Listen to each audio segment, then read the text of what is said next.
this to music. To prepare this recital, to make it short, it took 2 years. And after 2 years, I felt that I could start. But I tell you, the first recital, I think, was in '93. I recorded it 2 years ago. And in this year, it really grew up in a proper way, also through the experience that I had in Paris. So it's not really something that happens like that. The same thing happened in Ferruccio. It's something that I always adored, loved. And I start to look at it in the same, more or less at the same time, in '93, '94. I recorded it last spring, 1 year ago. Because every time I was asked to do it, I was going through it, I learned it. And I never felt that was the right moment until 1 year ago in spring. So I did it. I was happy for the result. And I did also my first recital of Interreise after a good 17 years. I mean, there is nobody who pushes you to do it immediately. Take your time. Taking time, you have the chance in the profession to do different other things in the meantime. But if you really love something, take all the time in the world to be ready for pure honesty towards yourself and the composer. Someone else can go. I guess I wanted to backtrack just briefly. So you talked about these directors of death, maybe conductors of death. What would be the most professional and tactful way to approach maybe a difference of opinion? Or maybe say a conductor's taking a tempo that would maybe kill you your scene. What would be the most professional, polite, tactful way to approach that? You know, when you are dealing with professionals, you can have all the discussions in the world. And with conductors, of course, there are some tavern who want necessarily to do what they have in mind, also because most of the time they cannot accompany. It's very difficult. And sometimes, especially if you have certain level singers, you should trust their spontaneity rather than impose your concept. But this is a difficult subject. And most of them, I mean, just to make it a little example, when I jumped in at Don Carlo with Karajan, I didn't have one single hour of rehearsals. I went into that dress rehearsal, which was the beginning. At that time, the Easter Festival in Salzburg was a dress rehearsal and a premiere. So I jumped in without, I saw a video just before. They adjusted the costume to me because my colleague was much shorter. I went to vocalize, I warmed up, and then I went to see God himself 15 minutes before. We went through the score. He told me, in this moment, I will give you a cue, but don't look at me because there are the cameras and I don't want to see the singers. So, the monitors find your way, but don't look at me. And the aria, sing the aria in the way you sang it in the audition 5 years ago. And I will accompany. And he did. And I promise that no other conductor would say that, and even less do that. So, you can, when we are talking about professionals, you can have a discussion. And I am not against at all coming to the other subject, the direction, to modern directions. Actually, the Don Giovanni that I did at Giovanni in Salzburg in 94, 5, and 6 with Barenboim and Patrice Chéreau in Salzburg wasn't everything but tradition, but it was stunning. It was so beautiful, so intelligent, the masterpiece of a genius, Patrice Chéreau. How many Patrice Chéreau do we have? That's the problem. If you have somebody extremely talented, who is not necessarily a musician, but he was so humble to ask Barenboim, can I do this musically? Can I do that? And develop his concept accordingly, according to Barenboim indications. And, I mean, if you are talking with professionals, you don't care about mise en scène. They can be traditional, they can be modern, but they should be talented. The problem I was talking before is that unfortunately in this field of direction we don't have so many talents around. They probably are not even in the fingers of one hand. And therefore, most of the time you find yourself in difficult situations. You talked about your first voice teacher. How long did you study for? Is it something that, I mean, as your career progressed, did you keep taking lessons when you felt you needed it? Or how important was your teacher? I went to Campo Galliani for two good years, let's say, maybe 3. And then I remember that he came to my first Giovanni in Treviso.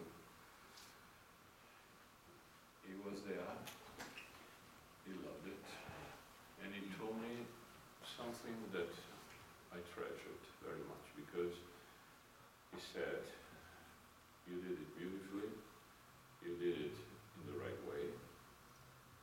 Now remember that the only real good teacher that you have is you, yourself. Because now you know how to go around obstacles, difficulties. This is the way. This is the path that you have to follow.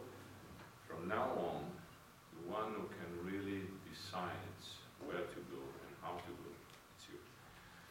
And so I did. Of course, I had, in the years, here and there, some good pianists with whom I was working to prepare new roles, who were not only good pianists, but also they could understand singing. And since unfortunately, we don't have the possibility to take one ear, throw it in the audience and listen to it, so this is the definition. We will never know how our voice is really sounding.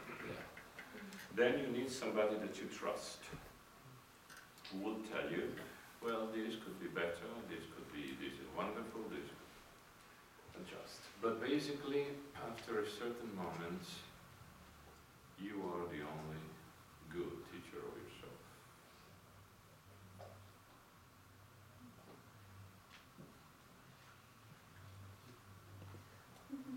Question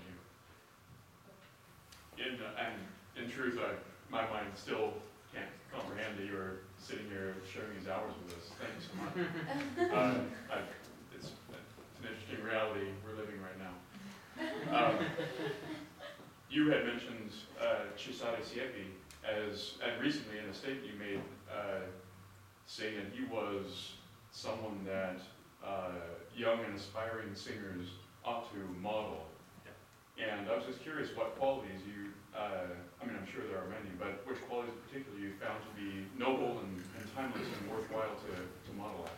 It was the very beginning. I was attracted to this locality because of we are both Italians, which means less.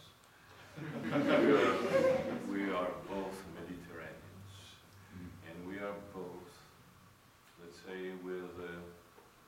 same kind of Mediterranean color, which made my choice easier to go in that direction, because what he was doing, I was trying to not to copy, but to go on that path, and I was succeeding.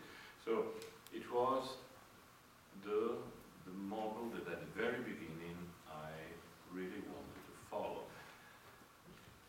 I forgot about somebody else, I must say, because then this was the very beginning, and it was extremely important because it led me to the Mozart roles and to start the right way that was meant for me, for my nature. I must say that I was extremely also attracted by the vocal technique of Boris Christoph.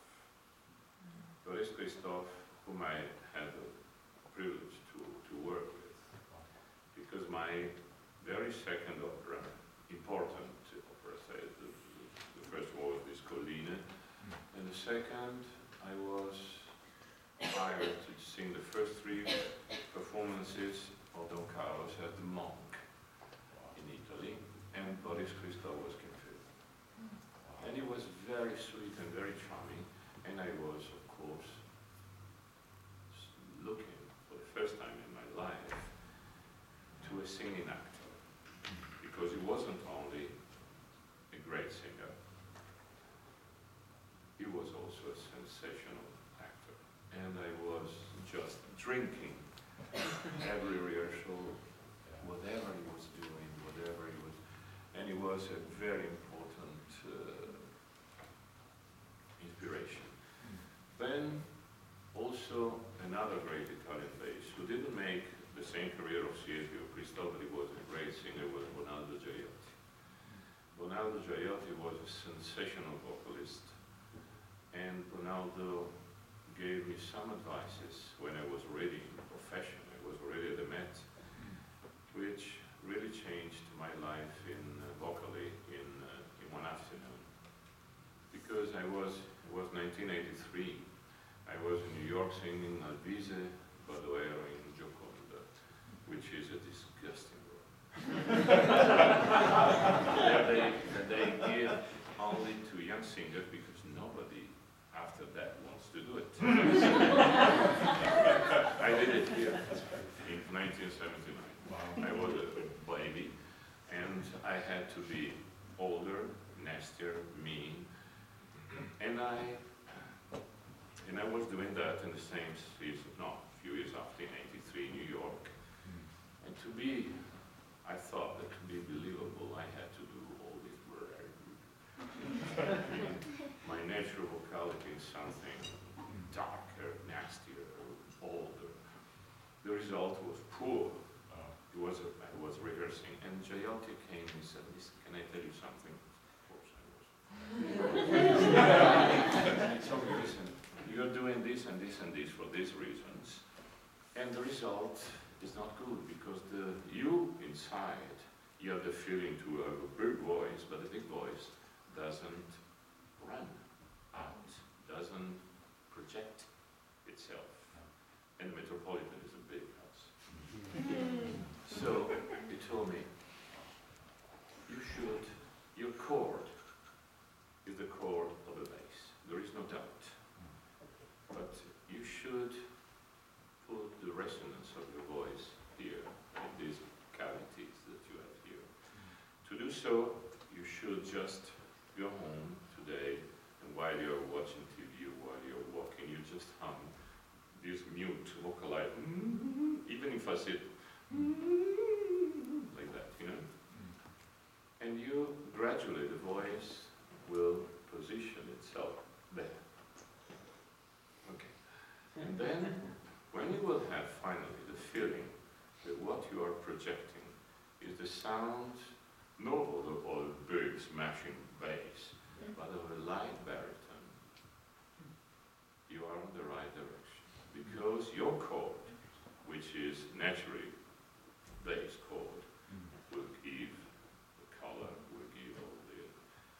But you will sing finally with what nature meant for you.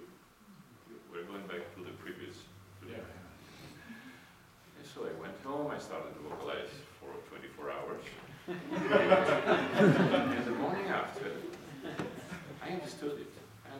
I mean, I was lucky enough to understand it. And the morning after, we had orchestra.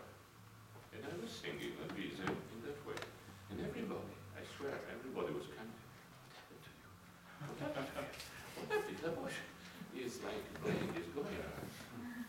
In this very moment, after this dreadful Gioconda, I started my long Mozart time, applying this concept.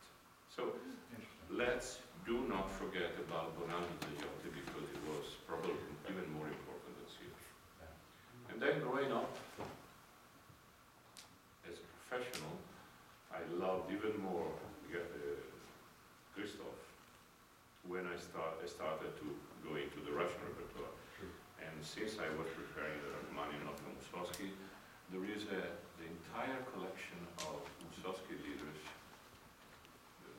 done by Christoph in a EMI recording, all the cycles. And if you listen to that man singing that repertoire, you understand what kind of amazing singer he was. So then this will be also helpful, because you need to listen to recordings. You need to listen to